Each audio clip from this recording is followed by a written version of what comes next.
साथियों नमस्कार। संविदा कर्मचारियों के संबंध में एक बहुत ही महत्वपूर्ण जानकारी प्राप्त हो रही है। छत्तीसगढ़ सर्व विभागीय संविदा कर्मचारी महासंघ के सभी विभागों के पदाधिकारियों और जिला स्तर के संगठन पदाधिकारियों के द्वारा बैठक का आयोजन किया गया। बैठक में संगठन की आगामी रणनीति के बारे में चर्चा की गई और बैठक के बाद महासंघ के प्रांताध्यक्ष कौशलेश तिवारी जी के नेतृत्व में नवनियुक्त वित्त मंत्री ओपी चौधरी जी से मुलाकात की गई और उन्हें मंत्री बनने की शुभकामनाएं देते हुए अपने नियमितीकरण की मांग को लेकर उनको अवगत कराया गया, जिस पर वित्त मंत्री ने इस पर जल्द ही कार्रवाई किए जाने को लेकर महासंघ को आश्वासन दिया। आपको बता दें कि जब छत्तीसगढ़ में भाजपा की सरकार नहीं बनी थी तब ओपी चौधरी जी के द्वारा कई बार सार्वजनिक मंचों से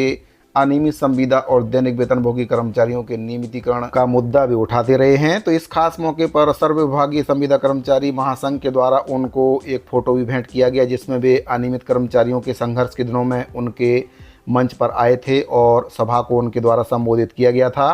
साथियों आपको बता दें कि छत्तीसगढ़ में जब भाजपा की सरकार नहीं थी, पूर्ववर्ती सरकार के समय ओपी चौधरी जी के द्वारा संविदा कर्मचारियों की हड़ताल को समर्थन दिया गया था और मंच पर आकर उनके द्वारा समर्थन दिया गया था। साथ ही उनके द्वारा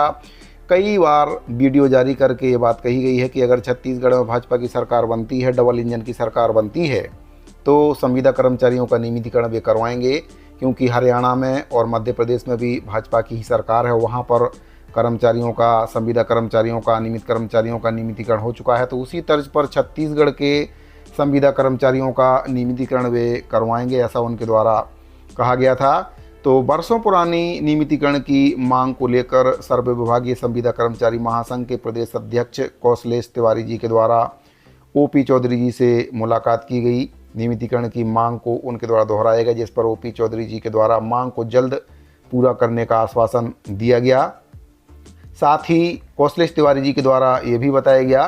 कि जल्द ही वे मुख्यमंत्री जी के स्वागत का कार्यक्रम भी रखेंगे और इसके लिए उनके द्वारा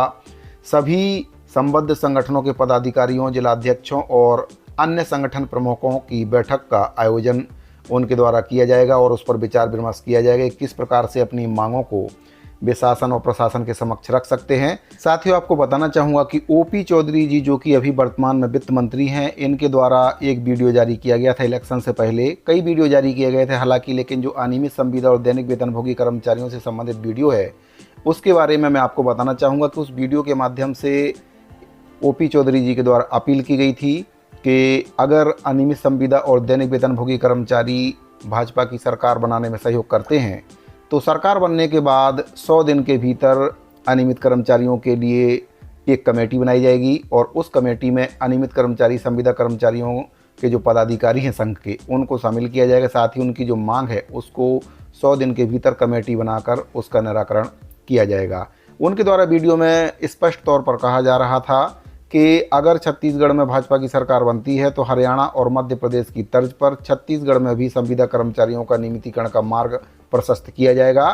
साथ ही इसी बात को लेकर प्रदेश के हजारों अनियमित संविदा और दैनिक वेतनभोगी कर्मचारियों के द्वारा भाजपा को वोट दिया गया था, जिससे छत्तीसगढ़ में भाजपा की सरकार बनी है। आपको बता दें कि इससे पहले कांग्रेस का जो वादा है वह अधूरा रह चुका है, लेकिन अब चूंकि छत्तीसगढ़ में भाजपा की सरकार बन चुकी है और नियमितीकरण का जो वादा है, उम्मीद करते हैं कि भाजपा के द्वारा जो वादा प्रदेश के कर्मचारियों से किया गया है उसको भी पूरा करेंगे, क्योंकि पूर्ववर्ती सरकारों के द्वारा वादा तो किया गया था घोषणा पत्र में, लेकिन उस वादे को उनके द्वारा पूरा नहीं किया गया था। इसका परिणाम भी पूर्ववर्ती सरकार को भोगना पड़ा है और सत्ता से हाथ धोना पड़ा है। और भाजपा के द्वारा भी अगर अनियमित संविदा और दैनिक वेतनभोगी कर्मचारियों की अनदेखी की जाती है तो हो सकता है कि आगामी परिणाम अच्छे ना हो, क्योंकि प्रदेश की जो जनता है विश्वास पर टिकी हुई है। भाजपा के द्वारा काफ़ी विश्वास दिया गया था, सभी संगठनों के द्वारा एक मंच पर आकर भाजपा का समर्थन किया गया, काफ़ी बढ़ चढ़कर वोटिंग करते हुए भाजपा को मतदान किया गया था और आज प्रदेश में भाजपा की सरकार भारी बहुमत से बन चुकी है। भाजपा को भी चाहिए कि कर्मचारियों से जो वादा किया है उसको ये पूरा करें। खास तौर से प्रदेश के अनियमित संविदा और दैनिक वेतनभोगी कर्मचारियों से जो नियमितीकरण की बात कही गई है उसको पूरा करना चाहिए। ओपी चौधरी जी भी अब वित्त मंत्री बन चुके हैं, तो उनसे भी प्रदेश के अनियमित कर्मचारी, संविदा कर्मचारी और दैनिक वेतनभोगी कर्मचारी यही उम्मीद करते हैं कि वे जल्द से जल्द अनियमित संविदा और दैनिक वेतनभोगी कर्मचारियों की जो मांग है, नियमितीकरण की मांग है, उसको वे पूरा करें ताकि उनकी कही गई बात सफल हो सके। साथियों, अगर आपको ये जानकारी अच्छी लगी हो तो वीडियो को लाइक और चैनल को सब्सक्राइब जरूर कर लें। मिलते हैं अगले वीडियो में। जय छत्तीसगढ़।